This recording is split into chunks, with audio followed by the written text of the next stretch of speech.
মহাভারতের কথা অমৃত সমান প্রবীর চ্যাটার্জি বলে শোনে পুণ্যবান। নমস্কার আপনাকে। মহাভারতের কথা চতুরধিক শতম পর্বে আপনাকে স্বাগত। এর আগের পর্বে শুনছিলাম গুরু দ্রোণের ইচ্ছায় তাঁর শিষ্যরা পাঞ্চাল আক্রমণ করেছেন। রাজা দ্রুপদের যুদ্ধ কৌশলের সামনে হার মানছেন কুরুকুমারেরা। এতক্ষণ দূরে দাঁড়িয়ে থাকা অর্জুন এবার নিজের ভাইদের নিয়ে যুদ্ধে নামছেন।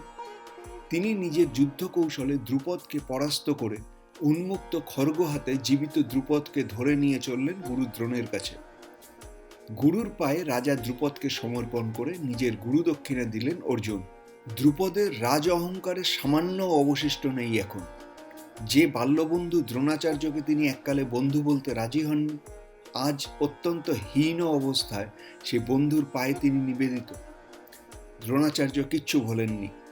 যে অপমান সহ্য করে পুত্র পরিবার সহ পাঞ্চাল রাজ্য থেকে চলে এসেছিলেন, সেই অপমান মাথায় রেখেই তিনি বললেন, আমি আমার শক্তিতে তোমার রাজ্য বিধ্বস্ত করে তোমার রাজধানীও দখল করে নিয়েছি। তোমার জীবন থাকবে কি থাকবে না তাও এখন নির্ভর করছে আমার ইচ্ছের ওপর। ভেবে দেখো তো, অন্তত এখন তুমি আমাকে বন্ধু বলে স্বীকার করবে কিনা। দ্রোণাচার্য এবার নাটুকে হাসি হেসে বললেন, প্রাণের ভয়ে ভীত হয়েও না দ্রুপদ। আমরা বামুন মানুষ, ক্ষমাই আমাদের ধর্ম। ছোটবেলায় একসঙ্গে খেলা করেছি আমরা। তোমার প্রতি স্নেহ প্রীতি কিছু কম নেই আমার। তবে কিনা তুমিই বলেছিলে রাজা ছাড়া রাজার বন্ধু হতে পারে না, তাই আমাকে একটু রাজা হওয়ার ব্যবস্থা করতেই হলো। এখন মুশকিল হলো, তোমারও তো কোনো রাজ্য নেই এখন। তো তুমিই যদি রাজা না হও, তাহলে তোমার সঙ্গে বা আমার বন্ধুত্ব থাকে কি করে? আর ঠিক সেই জন্যই আমি তোমাকে তোমার অর্ধেক রাজ্য ফিরিয়ে দেব। হাজার হোক তুমি আমার বন্ধু ছিলে, তোমার সঙ্গে সেই বন্ধুত্বই ফিরে পেতে চাই আমি। পাঞ্চাল রাজ্যের কোন অর্ধেক দ্রুপদ পাবেন আর কোন অর্ধেক দ্রোণাচার্য নিজের জন্য রাখবেন, সে সম্বন্ধেও নিজের টার্ম ডিকটেট করলেন দ্রোণাচার্য।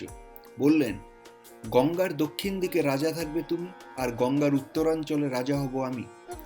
এইভাবে আমার বন্ধু হবে তুমি। দ্রুপদ একেবারে নিরুপায়। হৃদয়ে ক্রোধ জর্জর হলেও সবিনয়ে নিতান্ত মৌখিকতা বজায় রাখার জন্যই দ্রুপদ বললেন, আপনি মহান ব্যক্তি এবং আপনার অসীম পরাক্রম। আপনি আমাকে আমার রাজ্যের অর্ধেক ফেরত দিয়েছেন, তাতেই আমার সন্তুষ্টি ঘটেছে। আপনার সঙ্গে চিরস্থায়ী বন্ধুত্ব হোক আমার। দুই পরাক্রমশালী মহাবীরের মধ্যে যদি বিরোধ বাধে এবং তার মধ্যে যদি আবার মর্যাদা মান অপমান যুক্ত হয়, তবে সেই বিরোধ কখনো মেটে না। চিরস্থায়ী বন্ধুত্ব তো দূরের কথা। দ্রোণ এই মুহূর্তে দ্রুপদের মৌখিক আচরণেই সন্তুষ্ট হলেন এবং সাদরে তাঁকে রাজ্যের অর্ধেক ফিরিয়ে দিলেন মহান দাতার মতো। সুপ্রসিদ্ধ পাঞ্চাল নগরী ভাগ হয়ে গেল। দ্রোণ উত্তর পাঞ্চালের রাজা হলেন এবং তাঁর রাজধানী হল অহিছত্র। দ্রুপদ রাজা হলেন দক্ষিণ পাঞ্চালে এবং তাঁর রাজধানী হল কাম্পিল্য।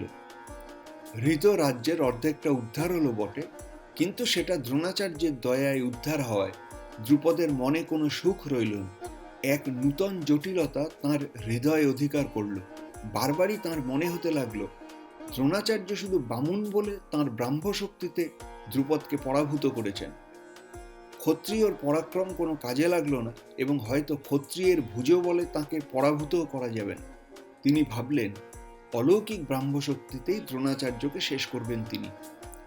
দ্রুপদ রাজধানী থেকে বেরিয়ে পড়লেন একজন উপযুক্ত যাজকের সন্ধানে। এমন একজন ব্রাহ্মণ যিনি মন্ত্র বলে দেবতার আহ্বান করবেন এবং সেই যজ্ঞের শক্তিতেই জন্ম নেবে দ্রোণ ঘাতক পুত্র। দ্রুপদ মনে মনে দ্রোণকে হত্যা করে ফেলেছেন এবং এখন তিনি কার্যক্ষেত্রে দ্রোণ হত্যার জন্য একটি অলৌকিক শক্তিধর পুত্র চান। মহাভারতের কথা অমৃত সমান প্রবীর চ্যাটার্জি বলে শোনে পুণ্যবান। আপনাকে জানিয়ে রাখি, আমি শুধুই কথক ঠাকুর নই, আমি একজন মিড লাইফ ট্রান্সফরমেশন কোচ। আমার মিশন হলো 1,40,000 পুরুষকে জীবন বদলাতে শেখানো। সেই কাজ সংক্রান্ত আমার অন্য ইউটিউব চ্যানেলের ভিডিও দেখুন। ট্রান্সফর্মিং লাইভস নামের ফেসবুক গ্রুপ জয়েন করুন। মিড লাইফ মানে ক্রাইসিস নয়, মিড লাইফ মানে ট্রান্সফরমেশন।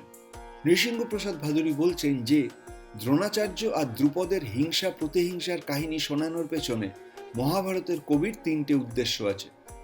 1.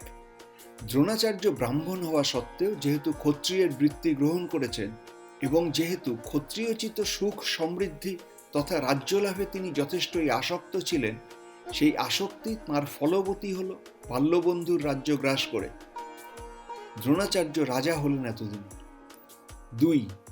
দ্রোণ দ্রুপদ দুজনেই কুরুবাড়ির বাইরের লোক, কিন্তু দ্রোণাচার্য হস্তিনাপুরের রাজপুত্রদের শিক্ষকতার ভার নিয়ে কুরুবাড়ির বৃদ্ধদের কৃতজ্ঞতা পাশে আবদ্ধ করলেন, এবং তার ফল হলো এই কুরুবাড়ির মানুষেরা দ্রোণাচার্যের একান্ত নিজস্ব সমস্যাকে রাজনৈতিকতায় পর্যবসিত করলেন। দুটি বাইরের লোকের হিংসা প্রতিহিংসার ফলকর্ষিত ভবিষ্যতের ভূমিতে ভারত যুদ্ধের বীজ প্রথিত হল। 3. দ্রোণ দ্রুপদের আগন্তুক ঘটনার রাজনৈতিক গুরুত্ব নির্ণয় করেও মহাভারতের কবি তাঁর প্রিয় নায়ককে ভোলেননি, তিনি অর্জুন। কুরুবাড়ির রাজকুমারদের শিক্ষা প্রসঙ্গে দ্রোণাচার্যের কথা এসেছিল, এবং সেই প্রসঙ্গে এসেছিল পাঞ্চাল রাজ দ্রুপদের কথা। কিন্তু 2 আগন্তুকের কাহিনীর প্রথম পর্ব শেষ হওয়ার সঙ্গে সঙ্গেই কবি একটি অসাধারণ মন্তব্য করেছেন। বলেছেন, এই যে রম্য জনপদযুক্ত অহিছত্র নগরীতে দ্রোণাচার্য তাঁর রাজ্যাধিকার লাভ করলেন, সেই রাজ্যটা কিন্তু আসলে পাণ্ডব অর্জুনই জিতে দিয়েছেন তার গুরুকে। অর্থাৎ এই যে দ্রোণাচার্য এতক্ষণ এত বড়াই করলেন, অর্ধেক তোমার আর অর্ধেক আমার, সেই রাজ্য জেতার নায়ক তিনি নন, সেই রাজ্য জিতে দিয়েছেন মহাভারতের কবির নায়ক অর্জুন। দ্রোণ দ্রুপদের এই হিংসাহিংসি বন্ধ হওয়ার পর ঠিক 1 বছর সময় চলে গেল। পাণ্ডবেরা যেভাবে অস্ত্র শিক্ষা পেয়েছেন এবং যেভাবে তাঁদের বিনয় নীতির শিক্ষা ঘটেছে, তাতে মহারাজ ধৃতরাষ্ট্র খুবই সন্তুষ্ট ছিলেন তাদের উপর। বিশেষত জ্যেষ্ঠ পাণ্ডব যুধিষ্ঠিরের নীতি এবং ধর্মবোধ, বিনয় এবং নম্রতা তথা বুদ্ধি এবং চারিত্রিক দৃঢ়তা ধৃতরাষ্ট্রকে মুগ্ধ করেছিল। তাই সব দিক বিবেচনা করে যুধিষ্ঠিরকে যুবরাজ পদে অভিষেক করলেন ধৃতরাষ্ট্র।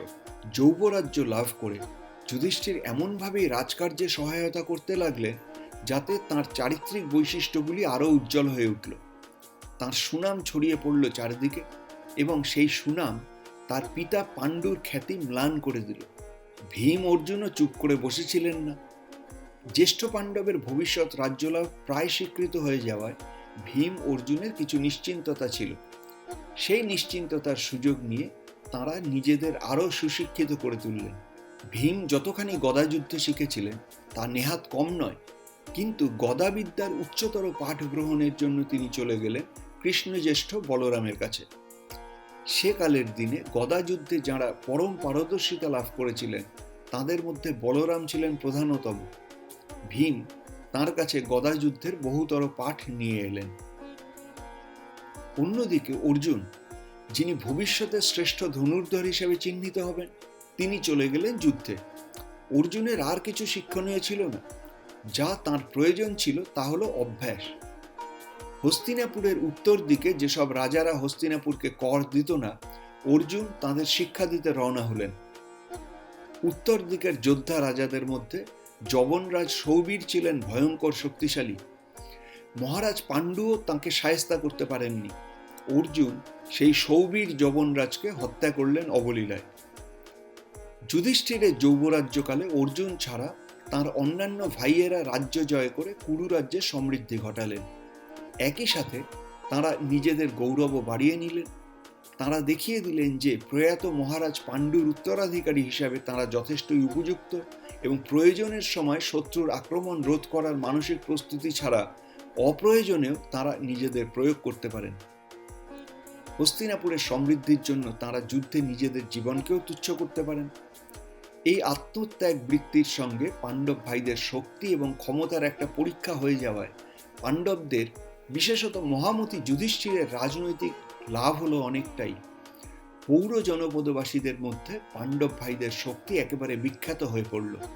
অন্যদিকে মহারাজ ধৃতরাষ্ট্রের মন হঠাৎই বিষিয়ে গেল পাণ্ডবদের ওপর। তাঁর ভাবটা এই, যুধিষ্ঠির যৌবরাজ্য লাভ করেছেন এই যথেষ্ট, কিন্তু এত যুদ্ধ জয় করে নিজেদের ক্ষেপণ করার কি দরকার ছিল? পাণ্ডবদের এই রাজনৈতিক লাভে মহারাজ ধৃতরাষ্ট্র এতই দুর্ভাবনা করতে লাগলেন যে রাত্রে তাঁর আর ঘুম আসে না। নিজের ছেলেরা দুর্যোধন দুঃশাসন কেন যুদ্ধ জয় করে আসেননি সে কথাও তিনি বলতে পারেন না, কেননা এরা যুদ্ধে গেলে ধৃতরাষ্ট্রের আশঙ্কা কিছু থেকেই যেত। কিন্তু পাণ্ডবেরা যুদ্ধে জয়লাভ করে কেন এত তাড়াতাড়ি বিখ্যাত হয়ে পড়ল, সেই চিন্তা যেমন তাকে ঈর্ষান্বিত করে তুলল, তেমনি তিনি ভাবতে লাগলেন যে পাণ্ডবদের এই শক্তি পরাক্রম যদি উত্তরোত্তর বাড়তেই থাকে, তবে তাঁর পুত্রদের সঙ্গে তাঁর নিজের রাজনৈতিক অস্তিত্ব বিপন্ন হয়ে পড়বে। পুত্র এবং তাঁর নিজের স্বার্থে তাঁর মন বিষিয়ে গেল পাণ্ডবদের উপর। দুশ্চিন্তা দুর্ভাবনা তাঁর রাতের ঘুম কেড়ে নিল। অনেক ভেবে চিনতে ধৃতরাষ্ট্র তাঁর মন্ত্রিসভার এক কুটিল বুদ্ধিমন্ত্রীকে খবর দিলেন। এই মন্ত্রীর নাম কনিক। মহাভারতের কবির লেখায় তার প্রথম বিশেষণ হলো মন্ত্রজ্ঞ, অর্থাৎ যে বিষয়ে তার মত চাইছেন ধৃতরাষ্ট্র সেই রাজনীতির মন্ত্রণায় তার জুড়ি নেই। তারপর কি হলো সে গল্প শুনুন মহাভারতের কথার পঞ্চধিক শতম পর্বে। মহাভারতের কথা অমৃত সমান প্রবীর চ্যাটার্জি বলে শোনে পুণ্যবান।